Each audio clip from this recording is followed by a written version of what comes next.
Poucos voltariam a uma zona de guerra após serem sequestrados, espancados e mantidos em cativeiro por 44 dias. James Foley fez isso. Ele achava que algumas histórias valiam qualquer risco para serem contadas. Ele acompanhou de perto soldados, combatentes rebeldes e civis comuns presos em alguns dos conflitos mais mortais do mundo, determinado a mostrar o custo humano da guerra. Mas em 2012, depois de cruzar para a Síria, ele desapareceu. Por 636 dias, sua família não fazia ideia se ele estava vivo ou morto. Nos bastidores, o governo dos Estados Unidos realizou uma de suas missões de resgate de reféns mais ousadas, enquanto uma das células terroristas mais cruéis do ISIS o submeteu a torturas inimagináveis. E então, em agosto de 2014, o mundo inteiro assistiu enquanto o ISIS divulgava um vídeo que mudou a guerra moderna para sempre.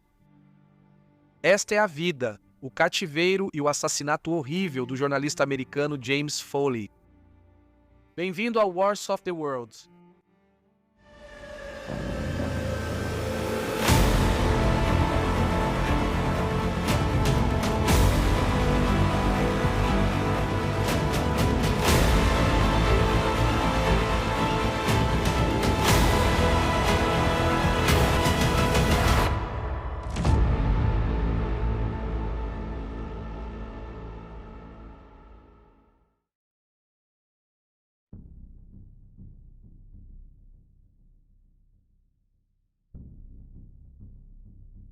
James era o mais velho de 5 irmãos, filho de Diane e John Foley, e cresceu em Wolfer Wolfboro, New Hampshire.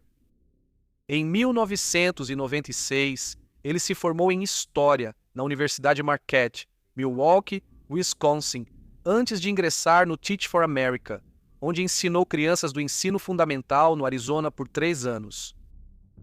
Ensinar nunca foi sua vocação e, em 1999, ele saiu para fazer mestrado em escrita criativa na Universidade de Massachusetts, Amherst, concluído em 2002. Depois, mudou-se para Chicago em 2004 para ensinar redação a jovens infratores no campo de treinamento de Cook County. Em 2007, continuou os estudos na Escola de Jornalismo Medill da Northwestern, obtendo mestrado em jornalismo. Em 2009, Jim viajou para o Iraque e trabalhou em projetos de desenvolvimento Tatweer, financiados pela USAID em Bagdá. Foi lá que ele passou a atuar como jornalista integrado à 101ª Divisão Aerotransportada dos Estados Unidos e à 76ª Brigada de Infantaria da Guarda Nacional de Indiana. No ano seguinte, ele passou a fazer reportagens no Afeganistão com a 4ª Divisão de Infantaria e a 10ª Divisão de Montanha dos Estados Unidos. Em janeiro de 2011, Jim entrou no Stars and Stripes como repórter no Afeganistão. 2 meses depois, ele foi detido pela Polícia Militar dos Estados Unidos no aeródromo de Kandahar, suspeito de posse e uso de maconha. Em março daquele ano, Jim admitiu a infração e, em seguida, pediu demissão do cargo. Logo depois, começou a trabalhar para o Global Post, de Boston. Ele viajou para a Líbia para cobrir a revolta contra Muammar Gaddafi, se integrando aos combatentes rebeldes. Naquela época, a Líbia era um lugar muito perigoso devido à guerra civil brutal e caótica que visava derrubar o regime de Gaddafi, e Jim e seus colegas logo descobririam o quão vulneráveis os jornalistas eram em um ambiente assim.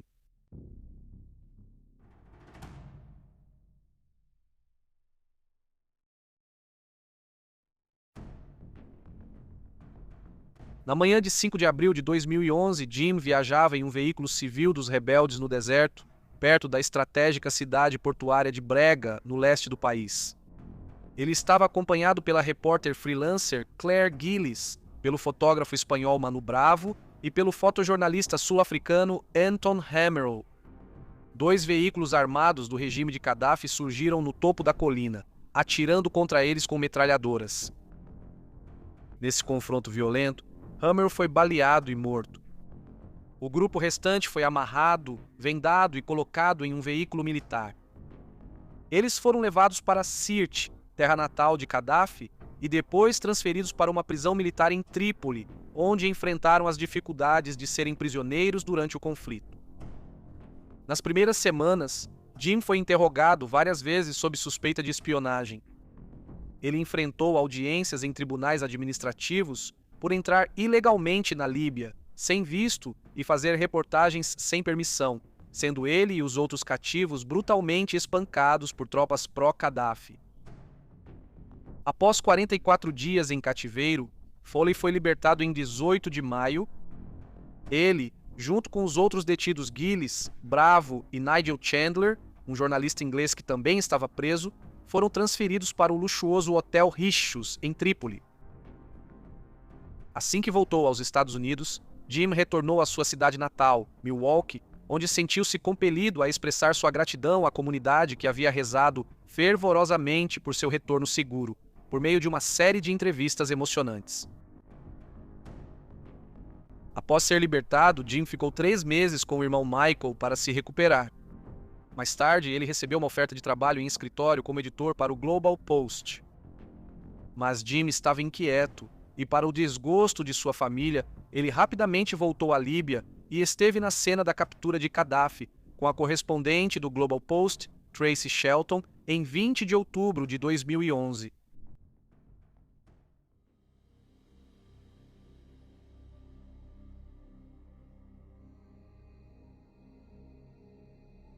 Em 2012, o levante sírio escalou para uma guerra civil em grande escala, à medida que protestos pacíficos e localizados se transformaram em uma rebelião militarizada contra o governo do presidente Bashar al-Assad. O conflito aumentou quando os rebeldes tomaram territórios estratégicos e centros urbanos importantes. Jim revelou a Claire Gillis sua intenção de viajar à Síria para reportar as atrocidades e disse que iria com o fotojornalista britânico John Cantley, que conhecera na Líbia no ano anterior. Embora a Líbia fosse perigosa, a situação na Síria estava em um nível completamente diferente. Apesar dos riscos e da preocupação expressa por sua família e amigos, no outono de 2012, Jim viajou para a Síria para cobrir a guerra como correspondente freelancer. O jornalismo de Jim na Síria buscava humanizar o sofrimento dos civis na guerra civil e oferecer uma visão objetiva, diretamente do local, sobre as forças rebeldes fragmentadas. Ele passou bastante tempo em hospitais, abrigos improvisados e bairros devastados, registrando o trauma bruto e o espírito resiliente dos sírios comuns. Como repórter de vídeo freelancer, colaborando para o Global Post e a agência France Press, ele era conhecido por atuar imerso em áreas de alto risco como Alepo e a província de Lidid. Jim era conhecido por trabalhar com equipamento mínimo, o que lhe permitia viajar de forma leve e construir rapidamente confiança tanto com os moradores locais quanto com os combatentes rebeldes. Ele demonstrou grande coragem ao se colocar em situações cada vez mais perigosas. Com grandes redes de notícias retirando equipes da Síria pelo risco de sequestro, jornalistas freelancers como Jim viraram a principal fonte para o mundo ver as crescentes atrocidades da guerra. No entanto, ele não estava alheio aos riscos envolvidos e, pouco antes de ser sequestrado pela segunda vez, Jim e seus colegas jornalistas perceberam uma mudança significativa no relacionamento entre eles e os civis, que antes os recebiam de braços abertos. Havia ainda a ameaça desconhecida do ISIS, que passava de insurgência clandestina no Iraque a força militante na guerra civil síria. Esse grupo islâmico dissidente odiava profundamente o Ocidente, especialmente Estados Unidos e Reino Unido, colocando jornalistas como Jim e seus colegas em grave perigo.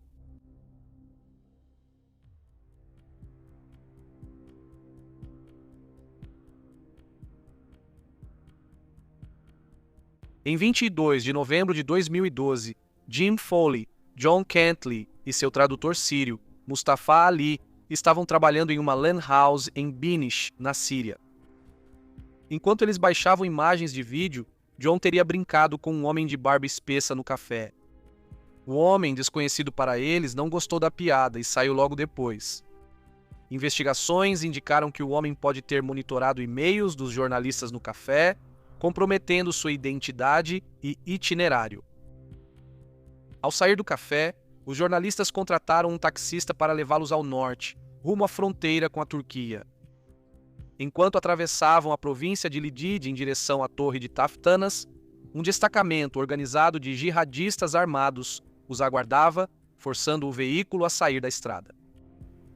Os homens armados retiraram Foley e Kentley do táxi sob a mira de uma arma, dizendo que seriam detidos apenas 5 minutos para interrogatório. Não houve interrogatório. Eles foram amarrados e jogados no porta-malas de um carro.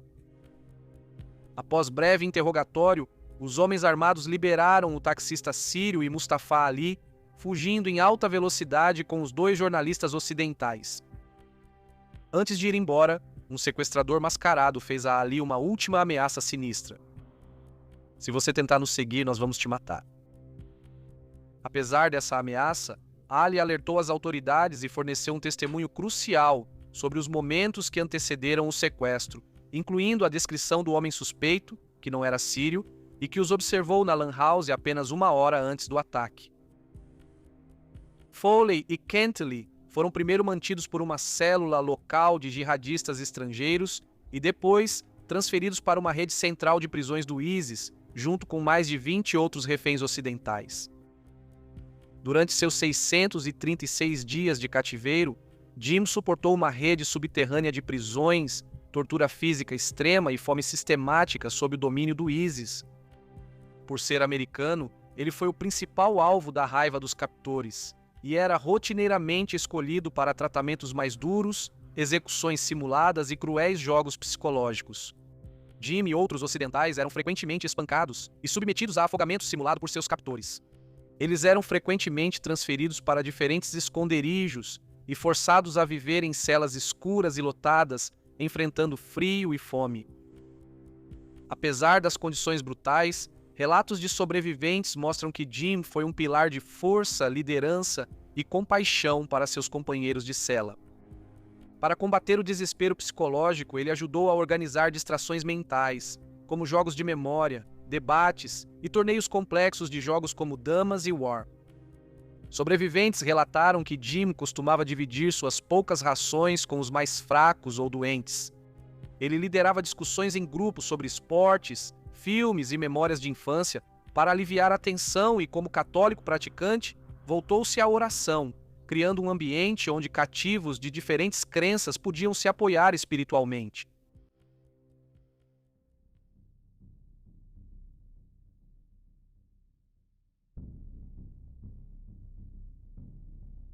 Às vezes, os reféns eram vigiados por uma célula de 4 terroristas britânicos do ISIS. Os cativos apelidaram esse grupo de os Beatles, inspirado na banda inglesa por seus sotaques londrinos distintos. O líder do grupo, e de longe o mais brutal desses guardas, era Mohammed Emwazi, mais conhecido pela mídia como Jihad John. O grupo também incluía Alexander Cote e George, que era um cruel interrogador e atuava como recrutador. Al-Shafi al-Shaikh Ringo, que atuava como o principal executor do grupo, orquestrando exigências complexas de resgate e abusos físicos. Ain Davis, Paul, ex-membro de gangue de Londres e traficante que foi à Síria para se unir ao ISIS. Reféns sobreviventes testemunharam mais tarde que os Beatles eram mais temidos que os guardas sírios ou iraquianos do ISIS, pois se divertiam com torturas físicas e psicológicas criativas e sádicas. Seus atos documentados incluíam paródias cruéis de músicas. Eles faziam os prisioneiros cantar uma paródia do sucesso dos Eagles, Hotel California, com letra reescrita para Hotel Osama e refrão forçado: "Você nunca vai sair". Clubes de luta. Eles obrigavam reféns famintos e fracos a lutar até desmaiarem de exaustão e simulavam execuções. Eles frequentemente submetiam Foley e outros a simulações de enforcamento, tortura por afogamento simulado e crucificações contra a parede. Apontavam armas descarregadas para a cabeça dos cativos, apertavam o gatilho e riam do medo deles.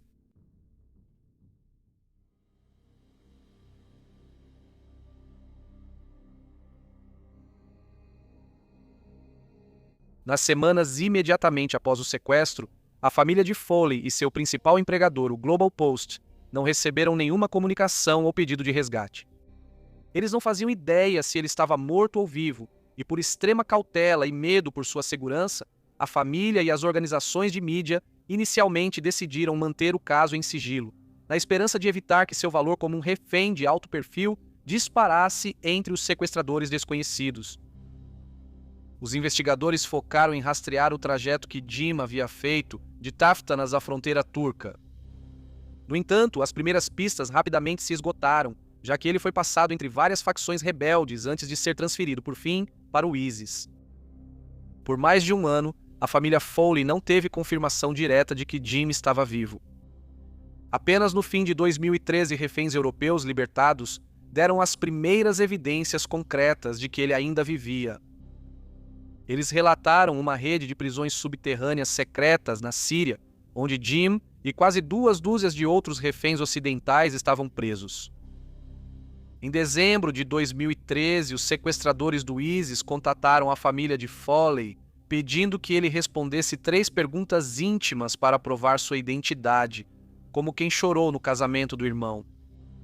Esse contato breve trouxe grande esperança à família. Países europeus como França e Espanha negociaram com sucesso e pagaram resgates de milhões de dólares para libertar cidadãos, enquanto os Estados Unidos mantiveram uma política rígida de não fazer concessões. Chegou a ameaçar a família Foley com processo criminal se tentassem arrecadar e pagar resgate privado. O ISIS estava exigindo impressionantes 100 milhões de dólares do governo dos Estados Unidos e a libertação de prisioneiros muçulmanos específicos, condições que os Estados Unidos se recusaram a aceitar. Em julho de 2014, os Estados Unidos tentaram resgatar Foley e outros reféns ocidentais com uma operação militar secreta autorizada pelo presidente Barack Obama. Essa missão altamente confidencial penetrou profundamente em território inimigo após a coleta de informações de inteligência que identificaram a localização dos reféns. Satélites e drones localizaram a rede que mantinha reféns de alto valor em uma refinaria de petróleo e um complexo prisional perto do reduto do ISIS em Raqqa, Síria. O Pentágono enviou dezenas de comandos de elite, principalmente da Força Delta e SEALs da Marinha, para uma operação noturna. Os comandos cruzaram a fronteira em helicópteros Black Hawk modificados e armados, operados pelo 160º Regimento de Aviação de Operações Especiais do Exército. Eles eram protegidos por caças armados de asa fixa e drones. Ao aterrissar perto do complexo, os comandos enfrentaram intensa troca de tiros com militantes do ISIS. As forças dos Estados Unidos rapidamente dominaram e eliminaram muitos militantes do ISIS. Dentro do complexo, os operadores da Força Delta avançaram pelo prédio, sala a sala. Foram encontradas algemas, evidências de DNA e fios de cabelo que comprovavam que Foley e outros ocidentais haviam de fato sido mantidos ali, mas as celas estavam vazias. Os militares chegaram tarde demais por questão de dias ou semanas. A missão permaneceu sob total sigilo até 20 de agosto de 2014.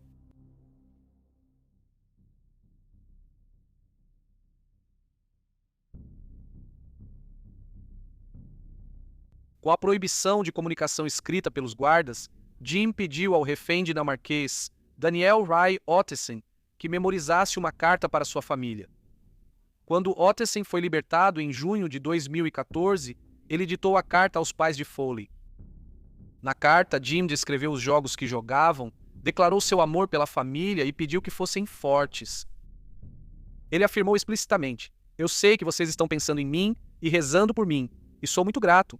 Sinto a presença de todos vocês, especialmente quando rezo." Logo após ouvirem a mensagem comovente do filho, os Foleys receberam algo ainda mais sinistro.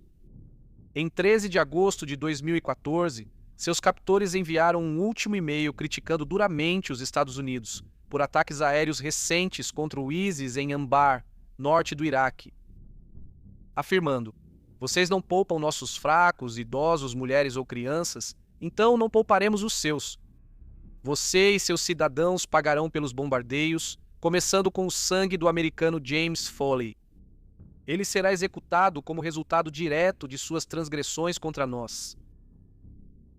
Ao contrário das anteriores, esta mensagem não trazia pedido de resgate ou troca de prisioneiros. Foi uma declaração explícita de intenção de matar. A família Foley enviou e-mail às autoridades dos Estados Unidos e respondeu aos sequestradores pedindo misericórdia, mas não obteve resposta. Em 19 de agosto de 2014, o ISIS divulgou no YouTube e Twitter um vídeo de propaganda altamente produzido, de 5 minutos, chamado Uma Mensagem para a América. O vídeo chocou a comunidade internacional e se desenrolou numa sequência teatral cuidadosamente calculada. No vídeo, Jim surge de cabeça raspada e macacão laranja, numa referência aos uniformes de detentos muçulmanos da prisão militar dos Estados Unidos em Baía de Guantánamo. Ele estava ajoelhado em uma encosta árida e deserta sob o sol, perto de Raqqa, na Síria, ao lado de um militante mascarado de preto. Foi obrigado a ler um roteiro pedindo que família e amigos se voltassem contra seus verdadeiros assassinos, o governo dos Estados Unidos, alegando que sua morte era resultado da política externa americana. O militante mascarado falou às câmeras com um claro sotaque londrino. Depois ele foi identificado como Mohammed Emwazi, o Jihad John. Ele fez um aviso direto ao presidente Barack Obama, afirmando que qualquer nova intervenção dos Estados Unidos no Iraque resultaria na morte de mais americanos. Jihad John então usou uma faca de combate para começar a decapitar Jim. A imagem então mudou de cena, exibindo uma imagem final horrível do corpo de Foley antes de mostrar um segundo refém americano, o jornalista Steven Sotloff, ajoelhado no mesmo local. Jihad John avisou que a vida de Sotloff dependia das próximas ações de Obama. Por razões óbvias, não exibiremos o vídeo, mas temos um documentário detalhado sobre Jihad John. Em menos de 24 horas após o envio, o FBI e a inteligência dos Estados Unidos confirmaram a autenticidade do vídeo, confirmando que Jim havia sido assassinado. Foi a primeira vez que o ISIS matou publicamente um americano. Diane Foley, mãe de James, fez uma declaração comovente no Facebook que simbolizou a resiliência de sua família. Nunca estivemos tão orgulhosos de nosso filho Jim. Ele deu a vida tentando expor ao mundo o sofrimento do povo sírio. Pedimos aos sequestradores que poupem as vidas dos reféns restantes. Assim como Jim, eles são inocentes. Eles não controlam a política do governo americano.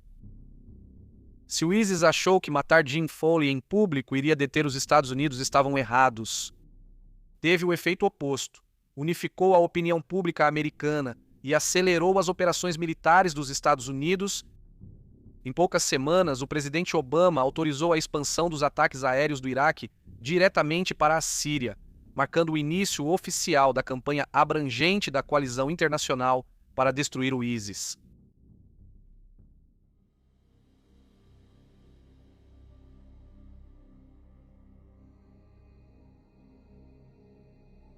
John e Jim foram sequestrados, mas seu destino segue desconhecido. Diferente de outros reféns ocidentais executados diante das câmeras, John foi poupado e virou porta-voz dos sequestradores. Sob intensa pressão, ele apareceu em 14 vídeos de propaganda e escreveu artigos para a publicação do grupo terrorista. Após aparecer em um vídeo de propaganda do ISIS gravado em Mossul, Iraque, em dezembro de 2016, ele desapareceu da vista do público. Desde então, surgiram relatos conflitantes sobre seu destino. Muitos acreditam que ele provavelmente foi morto em um ataque aéreo da coalizão durante a intensa Batalha de Mossul, no final de 2016 ou início de 2017. Em 2019, o governo do Reino Unido mencionou brevemente que achava que ele ainda poderia estar vivo nos bolsões restantes do ISIS no leste da Síria, embora sem evidências concretas ou prova de vida para apoiar isso. Documentários, como a série Hostage da BBC, tentaram rastrear seus últimos movimentos, mas sem sucesso. Após anos de esperança, sua família aceitou sua provável morte e realizou uma cerimônia fúnebre em sua memória. Até 2026, ainda existe uma chance muito pequena de que John possa estar vivo, e tudo o que podemos fazer é esperar que ele seja encontrado algum dia.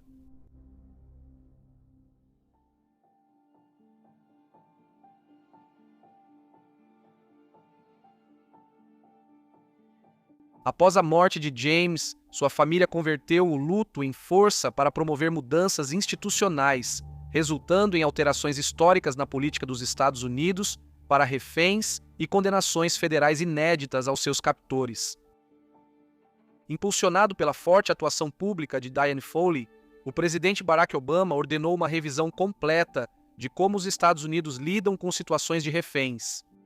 Isso levou à Ordem Executiva Presidencial 13.698 em junho de 2015, que mudou profundamente as operações do governo. O governo dos Estados Unidos deixou de ameaçar famílias com processos criminais ou prisão ao tentarem arrecadar dinheiro privado para pagar resgate e libertar seus entes queridos. Eles criaram um centro de múltiplas agências, conectando o FBI, CIA, Departamento de Estado e Departamento de Defesa para compartilhar inteligência em tempo real com as famílias. A política criou o enviado presidencial especial para assuntos de reféns, cargo diplomático de alto nível, dedicado a negociar a libertação de americanos detidos injustamente ou mantidos como reféns no exterior. Em resposta ao assassinato de seu filho, Dianne Foley criou a James W. Foley Legacy Foundation, um importante grupo de defesa dedicado aos reféns americanos. Tudo isso aconteceu tarde demais para salvar Jim.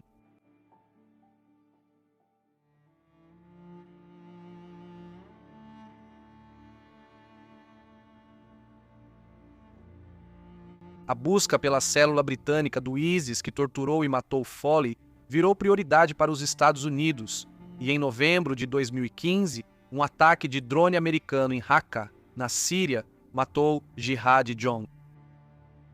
Os membros do Saul, Alexander Koti e Al-Shafi al-Shaikh foram capturados por forças curdas sírias enquanto tentavam escapar para a Turquia em 2018. A dupla foi extraditada para a Virgínia para julgamento. Koti se declarou culpado em 2021. Al-Shafi contestou as acusações, mas foi condenado em um julgamento emocionante em abril de 2022 com depoimentos de reféns europeus sobreviventes e Dianne Foley.